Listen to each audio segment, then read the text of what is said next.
स्वामी सांगतात जगणं खूप सुंदर आहे, सतत सतत रुसू नका, एक फूल उमललं नाही म्हणून रोपाला तोडू नका. सगळं काही मनासारखंच होतं असं नाही, पण जेव्हा मनासारखं झालं होतं ते दिवस विसरू नका. सुटतात काही हात न कळत, पण जे हात आहेत सोबत त्यांना कधी सोडू नका. हे वाईट दिवस नक्की सरतील, तुम्ही मात्र हसणं विसरू नका. गुरु पुष्पामृत म्हणजे गुरुच्या चरणी अर्पण केलेली शुद्ध भक्ती आणि श्रद्धा, ज्यामुळे जीवनात शांती, समाधान आणि सकारात्मकता येते. श्री स्वामी समर्थ यांच्या भक्तीत हा भाव खूप महत्त्वाचा मानला जातो आणि हे तुम्हालाही माहिती आहे. मनाला शांती आणि ध्येय मिळते. गुरु पुष्पामृताच्या भावनेने पूजा केल्याने मन शांत होते आणि ताण चिंता कमी होऊन मानसिक समाधान मिळते. श्रद्धा आणि भक्ती वाढते. गुरूंशी नातं अधिक घट्ट होतं. विश्वास वाढल्यामुळे जीवनात ध्येय येतं, तर जीवनात सकारात्मकता ऊर्जा पण येते. त्याचबरोबर नकारात्मकता विचार दूर जातात. मन प्रसन्न आणि उत्साही राहतं. संकटावर मात करण्याची ताकद मिळते. गुरुच्या कृपेने कठीण प्रसंगात धीर मिळतो. योग्य मार्गदर्शन मिळते. आत्मिक प्रगती मिळते. पण ह्या सर्व गोष्टी कुठून होतात? ज्यावेळेस आपण गुरुला मनापासून पूजा भावाने करतो त्यावेळेस आत्मज्ञान आणि अंतर्मनाची जाणीव वाढते. जीवनाचा खरा अर्थ समजतो. गुरु पुष्पामृत हे फक्त एक शब्द नाही, तर गुरुप्रती असलेली निस्वार्थ भक्ती आणि त्यातून मिळणारी अमृतसारखी शांती आहे. नियमितपणे हा भाव ठेवला तर जीवन अधिक सुखी, शांत आणि सकारात्मकता बनते. आणि हे तुम्ही एकदा नक्की करून बघा. ज्यावेळेस आपण गुरुला स्वतःला समर्पित करतो त्यावेळेस खरंच खूप बदल होत राहत असतो.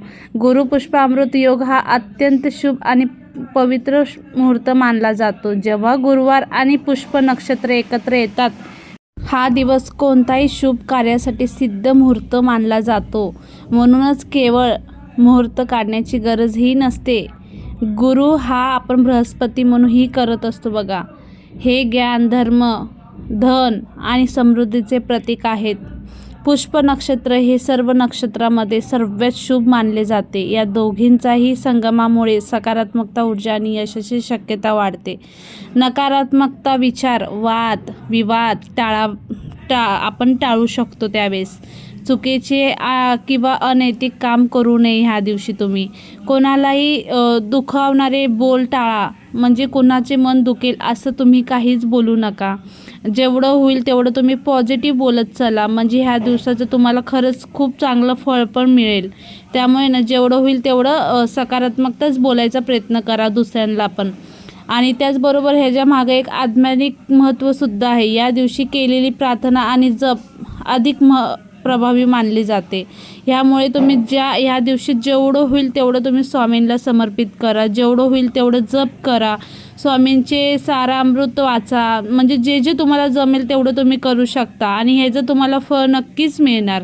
आणि त्याचबरोबर तुम्ही श्रद्धा आणि सबुरी ठेवून केलेली पूजा जीवनात शांती, समाधान आणि यश देते. हे तर तुम्हाला माहितीच आहे. या दिवशी तुम्ही एक छोटासा जप नक्की करत चला. तो कोणता जप आहे चला तुम्हाला मी सांगते. ओम बृहस्पतये नमः किंवा श्री स्वामी समर्थ, श्री स्वामी समर्थ या जपाचा तुम्ही जप करू शकता. आणि ह्या दिवशी केला पण पाहिजे. खूप प्रसन्न वाटतं बरं का. आणि त्याचबरोबर आज माझा 7वा गुरुवार आहे 11 गुरुवारच्या उपवासमधला. आणि तुम्ही कसा केला तोही तुमच्यासोबत मांडणी केलेली आहे. ती सर्व शेअर केलेलीच आहे, तुम्ही बघू शकता. आणि त्याचबरोबर तुम्हाला मी गुरुपुष्प अमृताविषयी पण भरपूर अशी माहिती सांगितली आहे. आणि मला असं वाटते की ते तुम्हाला कळालं असेल माझ्या भावना, तर नक्की तुम्ही सांगा मला कमेंटमध्ये.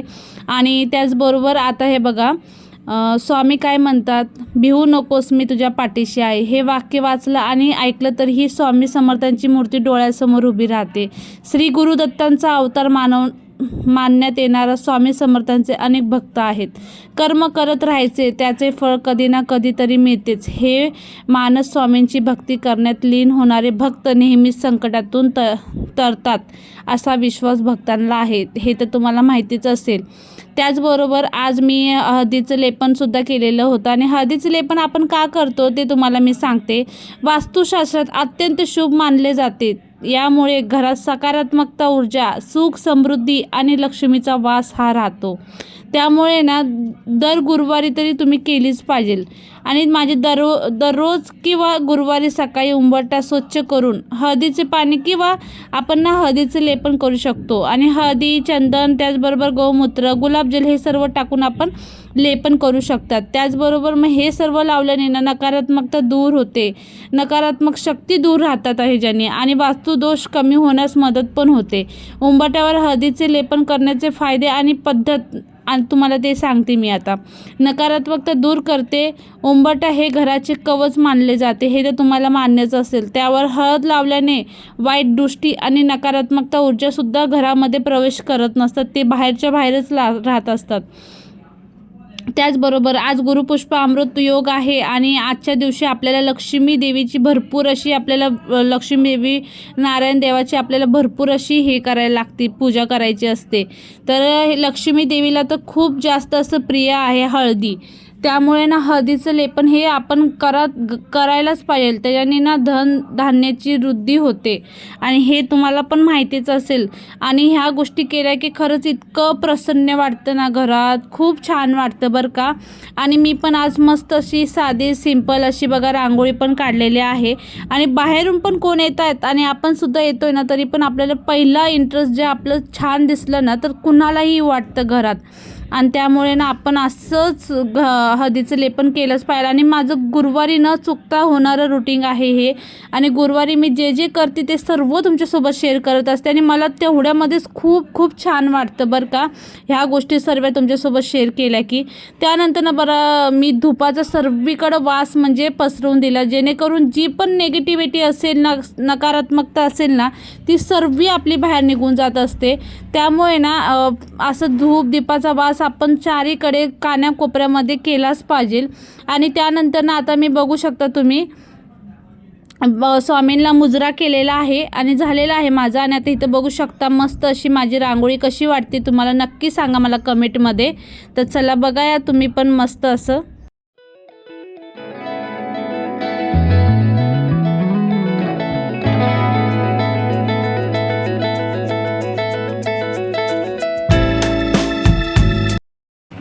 नमस्कार, श्री स्वामी समर्थ. तर आज आहे गुरुपुष्प आणि तर आता हे बघू शकता माझी मस्त अशी स्वामींची पूजा झालेली आहे. खूप सुंदर अशी मांडलेली आहे बघू शकता. आणि आता आहे माझा 11 गुरुवारमधला 7वा गुरुवार चालू आहे माझा आता हा. आणि आता मला नित्यसेवा पण करायची आहे. आणि आज इतका छान असा योग आला आहे म्हणलं तर आज भरपूर अशी स्वामींची सेवा करायलाच हवी. आणि त्याचबरोबर नित्यसेवा आणि ज्यांचे काही गुरुवार नसतील त्यांनी स्वामी चरित्र सारामृत वाचू शकतात आज. आणि ज्यांचे गुरुवार चालू ते तर करतातच आणि जे नाही करत त्यांनी स्वामींचं नाम जप वगैरे करा. खूप छान आहे आजचा दिवस. तर इथं बघू शकता झालेली आहे माझी पूजा. मी अजून पाणीसुद्धा नाही घेतलेलं आहे. आता ब्लॅक कॉफी करून पिणार आहे. आणि आरोला पण ट्युशनला सोडायचं आहे तर तेही मी सोडून येणार आहे. तर म्हणलं पहिला पूजा करून घेऊ आणि त्यानंतर काय असेल ते मी करून घेईल.